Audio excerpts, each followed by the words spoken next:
Bonjour et bienvenue sur la mécanique universelle. Alors aujourd'hui, nous sommes toujours jeudi 17 novembre 2022 et je continue mon escalade de cet ouvrage Albert Camus, Le mythe de Sisyphe. Mon escalade critique, parce que c'est essentiellement critique au sens propre du terme. Donc, c'est en lien avec la théorie que je défends sur mon site mécaniqueuniverselle.net et selon laquelle l'humanité a du sens, le monde a du sens, l'univers a du sens, il y a un principe créateur à l'origine de l'univers et l'humanité est destinée à atteindre son ultime perfection. C'est la phrase basique de ma philosophie. Et cette ultime perfection, c'est l'arrivée dans le plus haut degré du spirituel, pas du religieux, mais du spirituel.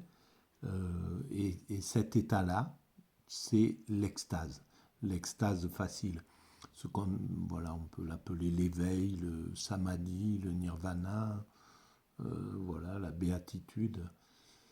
Cet état sublime de paix absolue, de paix intérieure absolue, de bonheur, de joie absolue. Voilà, on peut l'appeler un peu comme on veut. C'est la joie selon certains philosophes, etc.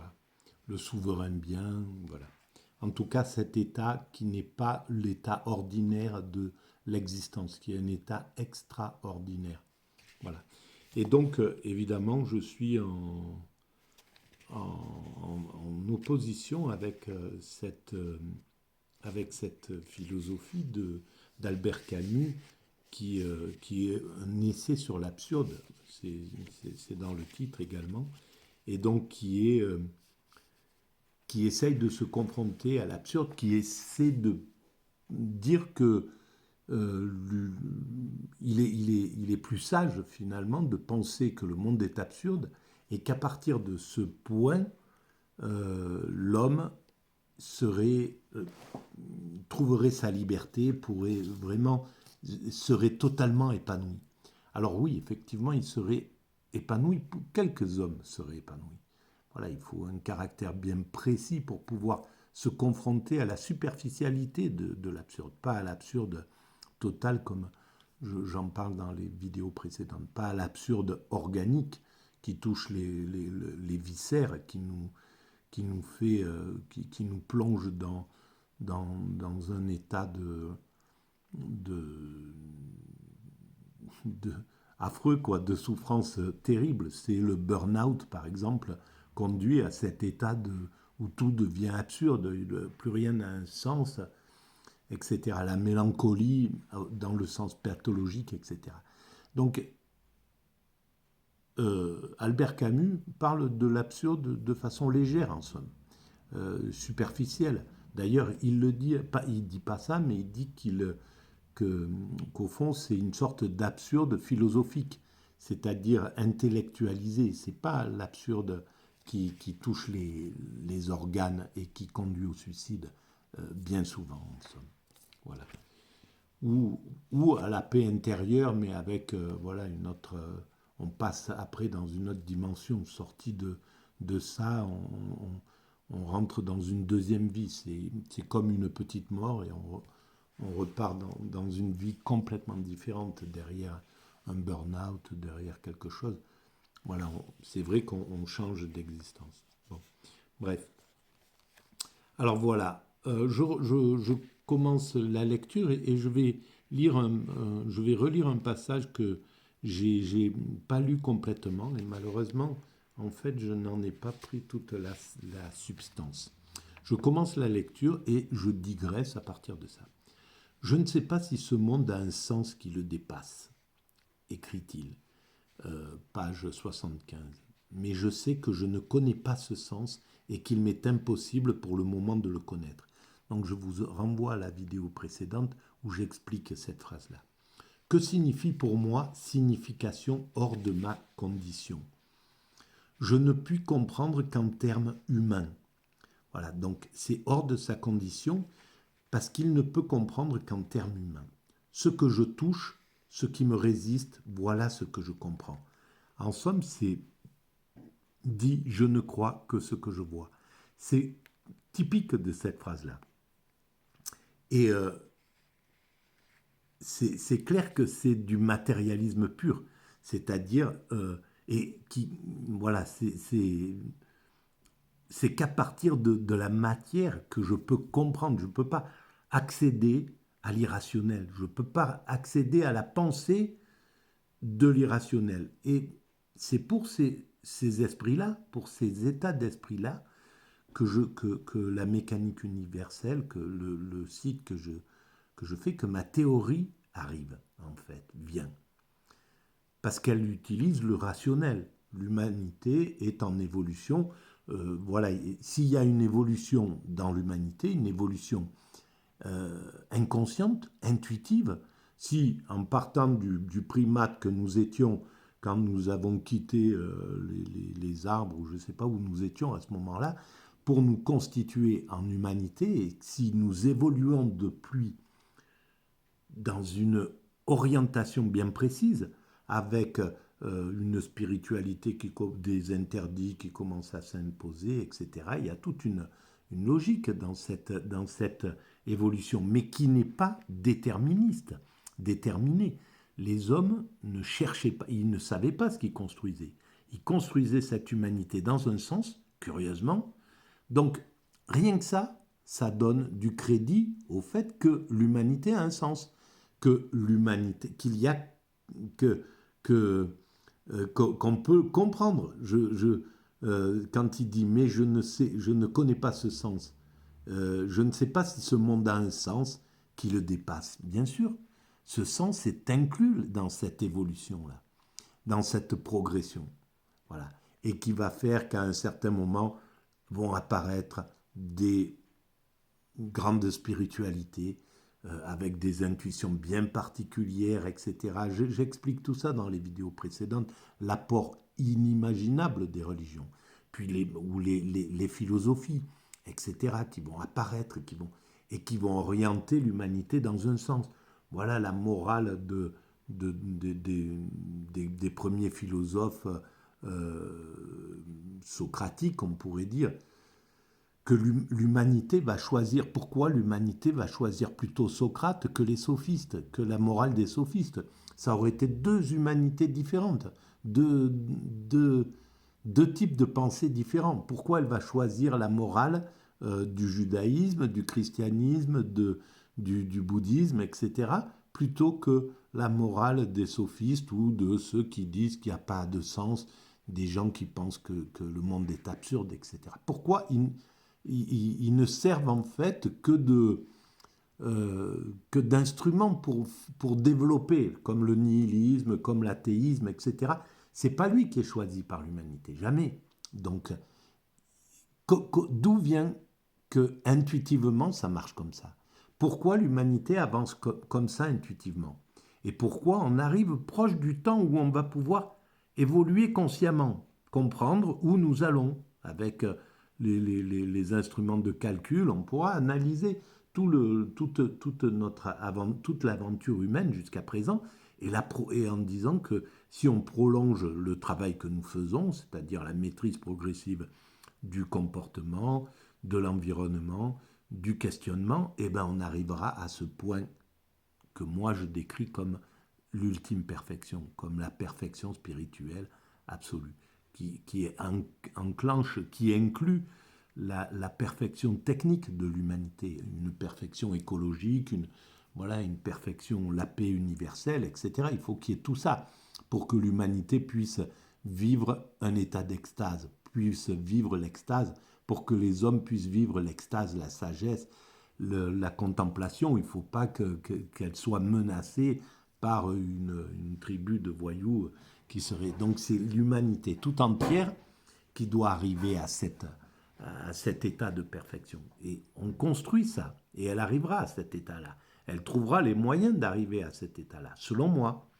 Ça mettra encore quelques siècles. On n'est pas très loin, en fait, de finalité. On a construit les structures pour fonctionner universellement, etc., toutes les structures. On n'est pas très loin, mais il faudra encore des siècles pour arriver, peut-être quelques siècles, je ne sais pas comment sera fait. Mais en tout cas, intuitivement, c'est ça qui s'impose dans mon esprit. Et ça, c'est plus logique dans ma tête et dans la tête des Husserl, des Kierkegaard, qu'ils contestent, qu'ils critiquent en gros. Et de 99% ou 90% des philosophes pensent comme ça, et peut-être des scientifiques, etc. Voilà. Donc je ne comprends pas. Je continue, pardon. Donc, je ne puis comprendre qu'en termes humains, ce que je touche, ce qui me résiste, voilà ce que je comprends.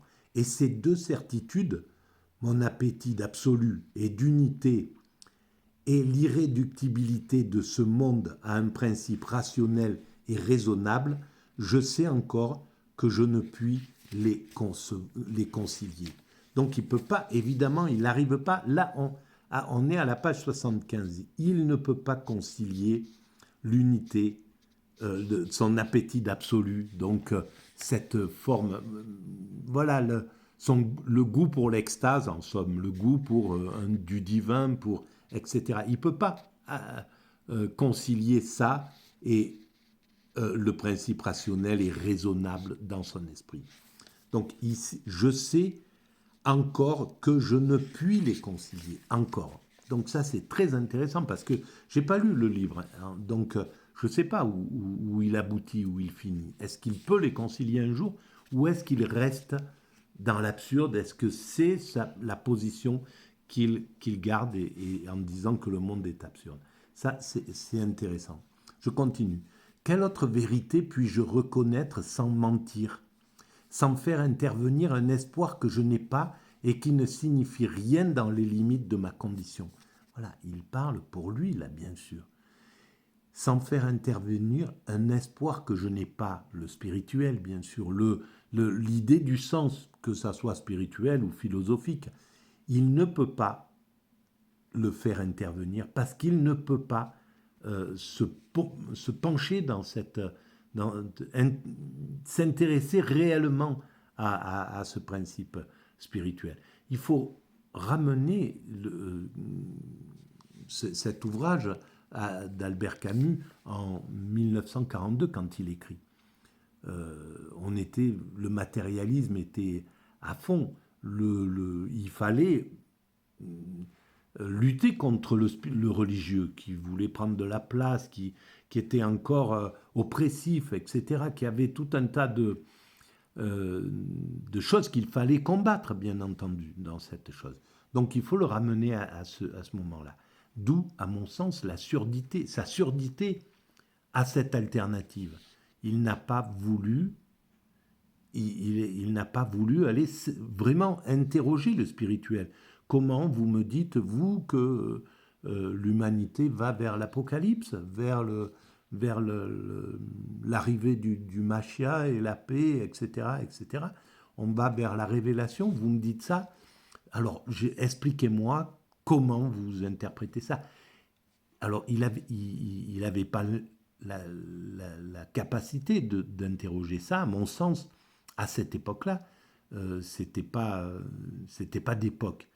Et en plus, il lui manquait des choses. Je pense que c'est ce qui manquait à Husserl, c'est ce qui manquait à Kierkegaard, c'est ce qui manquait à Jaspers. Et c'est pour ça qu'ils ont été presque obligés, à mon sens, de croire par force, pas par logique. La mécanique universelle essaye de démontrer qu'on peut croire par logique, quoi.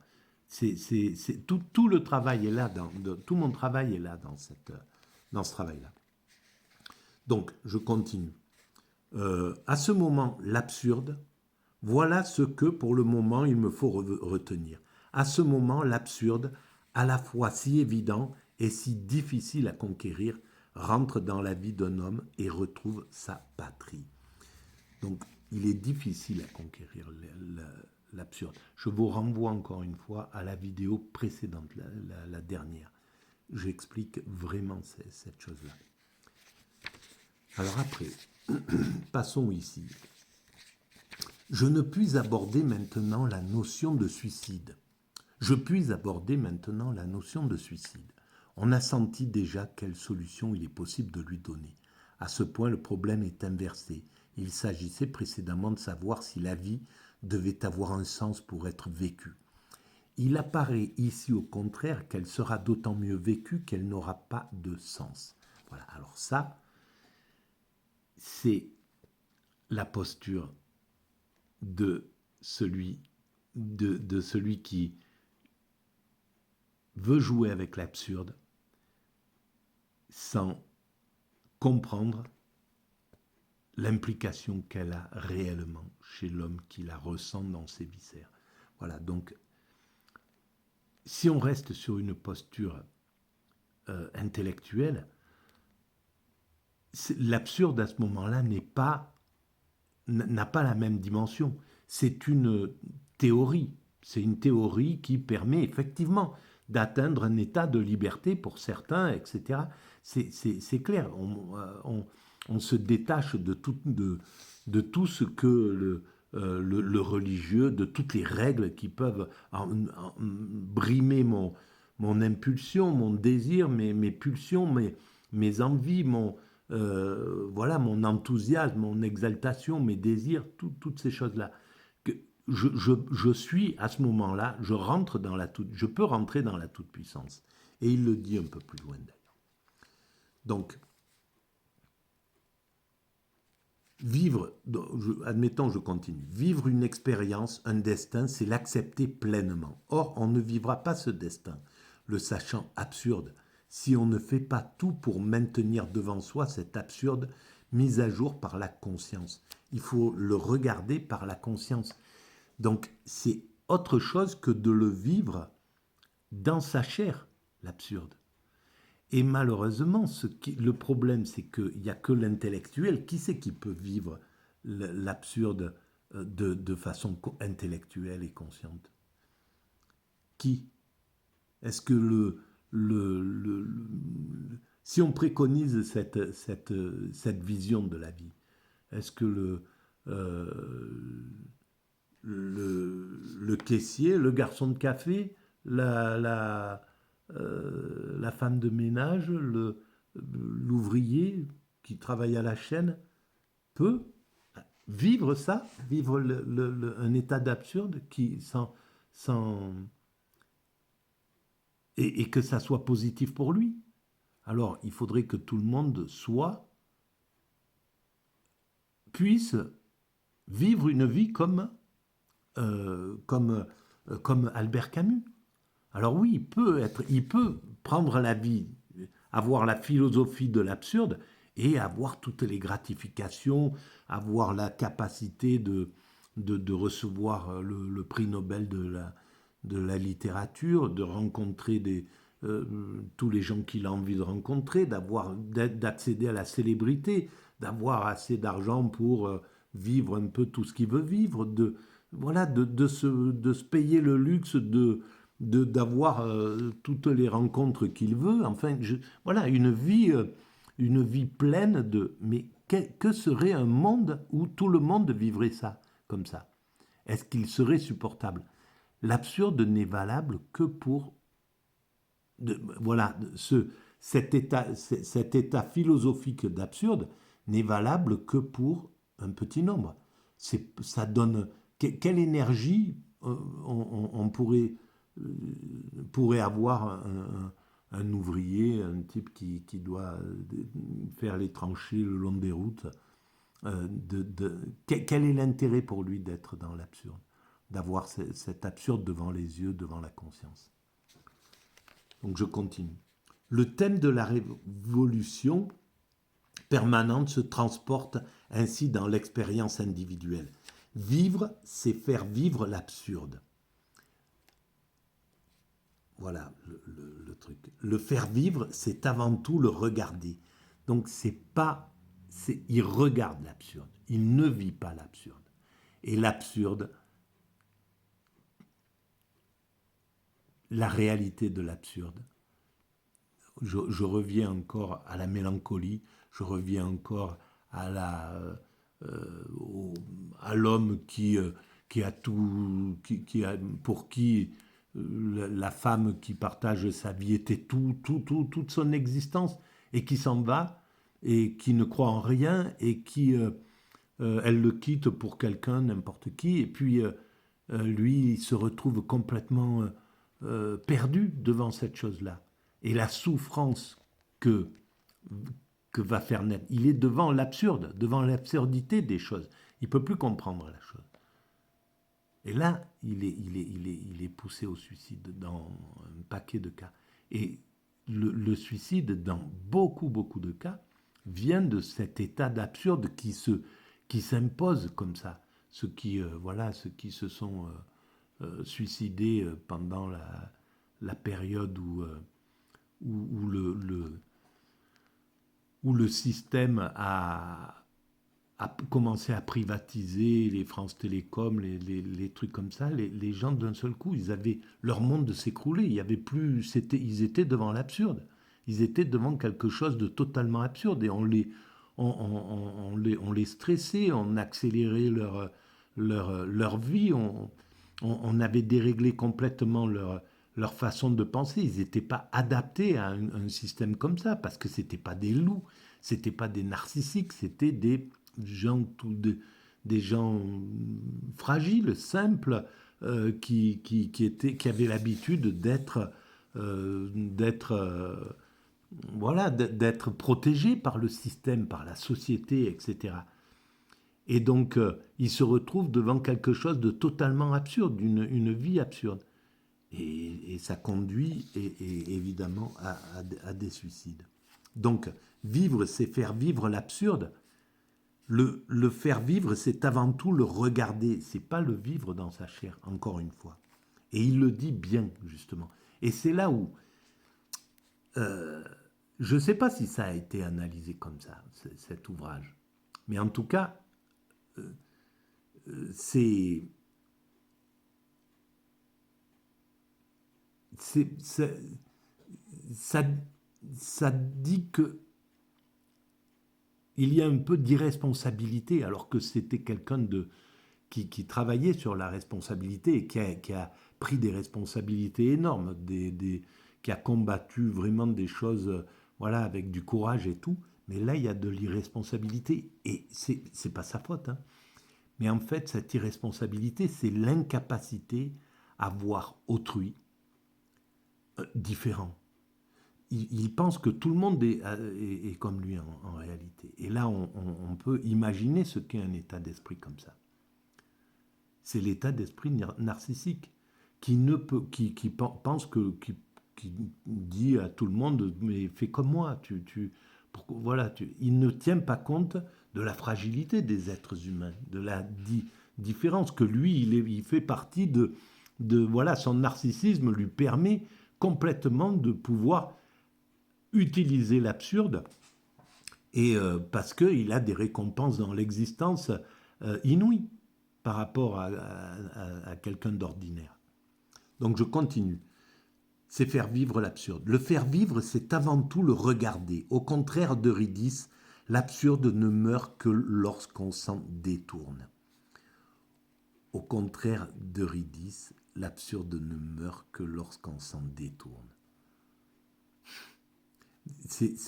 Voilà, là,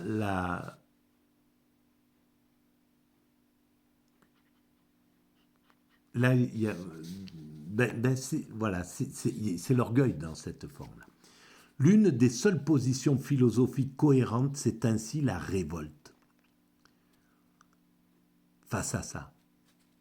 Donc, on pose l'absurde qui est là, le monde est absurde, etc. Je me révolte et je vais vivre cette vie pleinement, etc. Je vais avancer dans le truc. Mais qui peut se révolter? Encore une fois, le garçon de café, le balayeur, le type qui travaille à la chaîne, le routier qui fait des dizaines de kilomètres, des milliers de kilomètres, celui qui doit travailler cumuler deux boulots, ceux qui travaillent aujourd'hui sous l'emprise de ce néolibéralisme qui rend complètement fou justement dans la société. Qui peut se révolter vis-à-vis de ça? Alors, ça voudrait dire qu'il faudrait qu'il n'y ait que des hommes capables de se révolter. Donc que des Albert Camus. Mais un monde avec que des Albert Camus, c'est insoutenable. C'est la mort tout de suite, c'est le chaos, c'est la bagarre toute la journée. Parce que c'est que des questions de pouvoir, que des questions... Voilà, imaginons que l'ensemble quand il allait au théâtre, qui s'occupait de faire représenter ces trucs, qu'il était avec les acteurs, qui les guidait, etc. Si tous ces acteurs étaient dans l'absurde comme lui, qui étaient dans cette chose-là, et qui donc avaient cette liberté, avaient cette envie d'être en haut, quoi, d'accéder au top niveau, qui pouvait s'entendre? Qui peut s'entendre? Qui peut s'entendre dans cette solution-là? Comment s'établissent les rapports de force? Que faire de celui qui est frustré parce que le dominant, on lui impose cette chose-là? Et qu'est-ce qu'il peut faire avec cette liberté si Albert Camus lui crie dessus, lui dit moi c'est pas comme ça, etc. Il faut plier bagage et puis aller épanouir son désir de liberté, de toute puissance ailleurs, etc. C'est invivable un monde comme ça. Donc, elle est un confrontement perpétuel de l'homme et de sa propre obscurité. Elle est une exigence d'une impossible transparente. Elle remet le monde en question à chacune de ses secondes. Voilà, je vais un peu plus loin. Cette révolte donne son prix à la vie. Étendue sur toute la longueur d'une existence, elle lui restitue sa grandeur. Donc celui qui se révolte face à l'absurde. Donc il décrète que le monde est absurde, c'est sa philosophie de vie, voilà, il ne veut pas entendre parler que le monde a un sens, il décrète que la vie est absurde et il se révolte face à ça. Voilà. Donc déjà, bon, voilà, je vous laisse juger avec ça. Pour un homme sans œillère, il n'est pas de plus beau spectacle que celui de l'intelligence aux prises avec une réalité qui le dépasse. Le spectacle de l'orgueil humain est inégalable. Donc, un homme qui est aux prises avec une réalité qui le dépasse, qui se bagarre contre l'univers, contre le monde, contre la création, et qui veut devenir tout puissant dans ça, puisque c'est lui, c'est absurde, c'est lui qui donne le sens. Donc c'est lui qui est le maître de son sens, le maître de tout, le maître de sa vie, le maître, sauf, bien sûr, il ne mesure pas qu'il n'est pas le maître de sa mort déjà, par exemple. Que quoi qu'il arrive, que dans cette toute-puissance, il faudra qu'il cède, qu'il fasse ce qu'il veuille. Il y a quelque chose qui est plus fort que lui à ce niveau-là. Donc le spectacle de l'orgueil humain est inégalable. C'est quand même, vraiment tout est dit, quoi. C'est vraiment c'est vraiment le narcissisme, cet état-là. Et est-ce qu'il a pensé, en somme, les seuls qui pourraient survivre d'un monde comme ça serait les orgueilleux. Il n'y a que les orgueilleux, il n'y a que ceux qui peuvent accéder à l'orgueil de cette toute-puissance. Mais ça, c'est quelque chose que pour une grande part qui est organique, qui vient de notre taux de testostérone, de notre éducation, de tout un tas de trucs. Mais on ne peut pas être tous dans cet orgueil des mesures. Ça concerne 3-4% de la population. Les narcissiques ne sont pas plus dans cette humanité. Donc, Et ça, évidemment, il ne pouvait pas penser à ça déjà à l'époque, parce que déjà, il fallait se considérer, il fallait faire une analyse, il fallait voir si on était, comment et déjà, par nature, le narcissique ne peut pas s'interroger sur lui. Il peut pas faire une analyse en réalité. En fait, la responsabilité, elle est extérieure. C'est l'autre. Il peut faire, il pourrait le faire. Pourquoi il le fait pas? Voilà, c'est tous ces narcissiques qui sont à la télévision, là, les chefs d'État, qui peuvent dire, mais voilà, pourquoi tu fais pas ça? Moi, je le ferais bien, donc toi, tu peux le faire.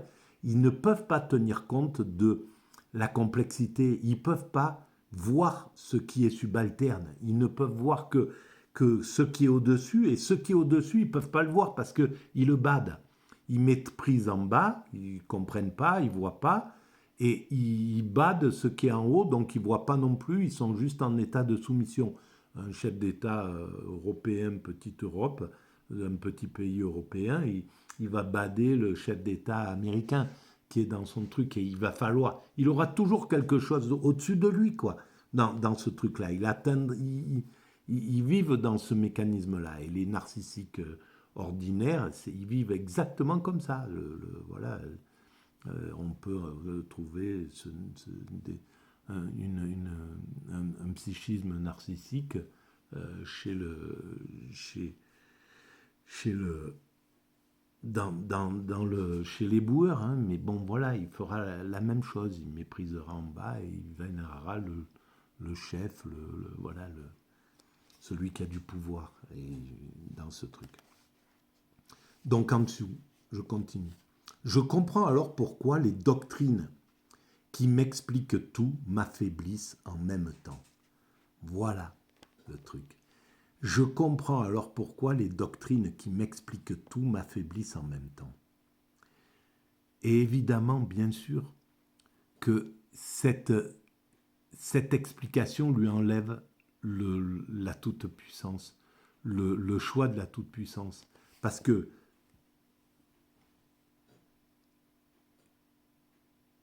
il ne peut pas être le maître de lui-même, ce maître dont il rêve en somme, et qu'il a peut-être vécu comme ça. Il s'est peut-être considéré comme le maître de lui-même. Mais au final, qu'est-ce que ça a donné? Il a pu que s'engueuler avec Sartre, avec sans doute un sacré paquet de personnages autour de lui, en dehors de ce... Parce que le narcissique, il doit avoir une cour de gens qui s'écrasent, qui se mettent en dessous. Il n'y a pas de possibilité de contester un narcissique autour. Il s'en bat. S'il peut pas, s'il voit plus fort que lui, il se casse, ou alors voilà, il va essayer de le mettre en dessous. Et ça, c'est le mécanisme légitime de cette chose-là. Je ne connais pas sa vie, mais à mon sens, c'est difficile de parler comme ça, hein, mais à mon sens, il y a ce truc-là, parce que c'est des luttes de pouvoir, quand on est dans le chemin de la toute-puissance, on ne peut pas se courber, surtout si on met sa toute-puissance au niveau de la création. Si c'est nous-mêmes qui formions le sens donc de la création, c'est inouï, quoi. Voilà, on est plus puissant que on se place en position de Dieu, en position du divin. En somme, c'est exactement ce qu'il pense, quoi. Et évidemment, les doctrines qui expliquent qu'il y a de l'évolution, qu'il y a du divin, qu'il y a quelque chose, donc qui affaiblissent ce truc, où il doit se coucher devant quelque chose de plus puissant que lui. C'est insupportable pour le narcissique. C'est pas possible à ce niveau-là. Elle me décharge du poids, donc ces doctrines, elles me déchargent du poids de ma propre vie. Et il faut bien pourtant que je le porte seul. et il faut bien pourtant que je le porte seul. Mais alors, donc à ce tournant, je ne puis concevoir qu'une métaphysique sceptique aille s'allier à une morale du renoncement. Voilà. Donc il est dans une métaphysique sceptique quand même, dans ce sens-là. Il garde ce truc, mais il ne peut pas aller à une morale du renoncement. Et c'est toujours son désir de toute puissance qui parle. Mais alors imaginons un monde, est-ce qu'il y a pensé à ça? Imaginons que ça soit qu'ils parviennent à voilà à donner cette directive à l'humanité. L'humanité décide de choisir d'avancer dans l'absurde, on éduque les enfants, on est dans cet état d'esprit d'absurde. Mais imaginons que une centaine un groupe d'êtres humains tous sont dans l'absurde et navigue avec cet état d'esprit de l'absurde. Il n'y a pas de sens, on est là et on doit donner du sens à notre propre existence. Je dois donner du sens à mon existence, je rencontre un tel, etc. On se rencontre et qu'est-ce qu'on fait? On travaille.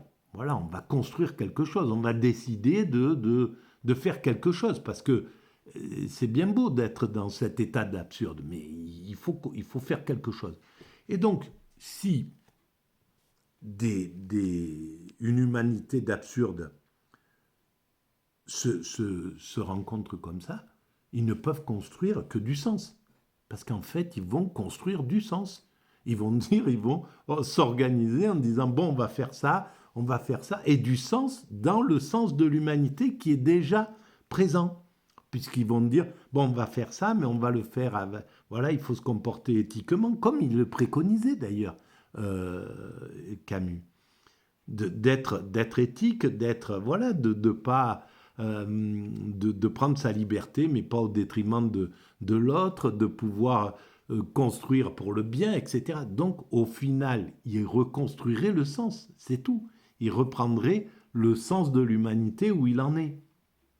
Est-ce qu'il y a pensé? Je pense que c'est pas possible. C'est le problème du philosophe narcissique qui existe aujourd'hui, qui passe à la télé, etc. On entend ces trucs-là. C'est le problème du philosophe narcissique qui ne peut pas concevoir l'idée d'un Dieu qui est au-dessus de lui. C'est pas possible. Il est dans l'idée de toute puissance. Et les narcissiques ne peuvent pas penser comme ça. Même s'ils vont à l'église, même s'ils vont à la messe, même si ils ne peuvent pas concevoir quelque chose qui est au-dessus d'eux dans ce truc-là.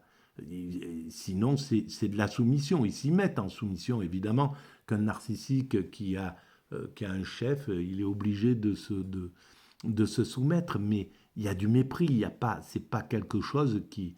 Donc, il ne peut pas avoir du divin, penser du divin qu'on pourrait aimer,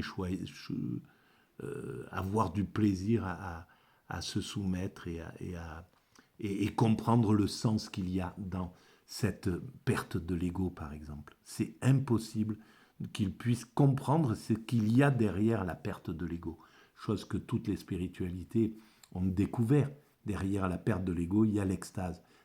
Avec l'extase, il y a l'éveil, le samadhi, le nirvana, peu importe comment on l'appelle. Il y a cet état-là qui est quelque chose d'exceptionnel. Voilà, pour l'avoir vécu de façon accidentelle, voilà. Et bien des gens ont fait cette expérience-là, même accidentellement, beaucoup. Il y en a très peu d'ailleurs qui peuvent le faire en le recherchant, c'est compliqué, ça demande un effort sur soi, d'ascèse, c'est un travail considérable. C'est très difficile pour l'homme constructeur que nous sommes d'atteindre cet état. Parce qu'on doit construire et ce n'est pas l'état ordinaire.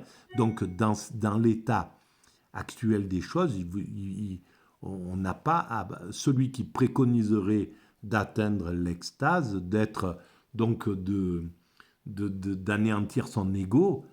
Évidemment que Albert Camus a absolument raison de combattre ce truc-là. C'est pas le moment. Moi, je pense qu'il ne faut pas le combattre, il faut le laisser. C'est assez compliqué comme ça. Il faut juste dire, ben, vas-y, mais tu verras à quel point c'est compliqué. Et si tu y parviens, ben, ça sera très bien. Tu feras partie des éclaireurs qui, de tout temps, vont expérimenter l'extase et spirituellement ou philosophiquement, peu importe. Et ils vont expérimenter cet état-là pour le transmettre à leurs frères humains. Voilà. Mais, mais en réalité, c'est vrai que un système et c'est pour ça que la religion, elle a aussi ses torts, le christianisme, parce que par exemple le judaïsme sait qu'il y a l'extase au bout du chemin, mais il dit non, il faut travailler, faut agir, voilà, on n'est pas là pour être, pour se les, il faut construire l'humanité. Donc il y a une clairvoyance là assez importante, quoi. Et voilà, le christianisme travaille, fait le truc, quoi qu'il arrive, elle agit comme quelqu'un qui sait qu'on peut pas qu'on peut pas aller dans l'extase, que l'humanité tout entière peut pas aller dans l'extase et la contemplation, parce que l'humanité s'arrêterait de se construire. On n'a pas fini de se construire. On n'a pas amené l'humanité encore à son ultime perfection. Donc il faut construire. Et donc évidemment, on ne peut pas... elle se comporte comme n'importe quel constructeur, comme toutes les communautés religieuses. Elle travaille à l'humanité. Voilà, on n'est pas dans l'islam, ils préconisent pas de tous devenir des derviches tourneurs, des soufis, etc., des sages qui se contentent de vivre dans leur truc sans être dans les compétitions de l'humanité. Non. Voilà. Donc, il y a une réalité qui est là. Mais par contre, de l'autre côté, du côté donc du narcissisme, il ne peut pas aller dans la compréhension de cet état-là. Voilà ce que je voulais dire pour cette vidéo. Eh bien, pour une fois, je suis assez content de la clarté de mon esprit quand j'ai dit ça. C'est pas tout le temps. Hein. Bien souvent, je suis pas content de moi. Je bégaye, je retrouve. Mais là, je la trouve assez intéressante, celle-là. Et donc, ben voilà. En tout cas, si vous trouvez que c'est intéressant, si vous êtes arrivé jusqu'à là, j'oublie toujours de le dire au tout début. Il faudrait le dire au début. N'oubliez pas de mettre ou des avis, ou des j'aime, ou des j'aime pas, peu importe, ou de vous inscrire sur la chaîne, parce que tout ça, c'est ce qui donne de la visibilité.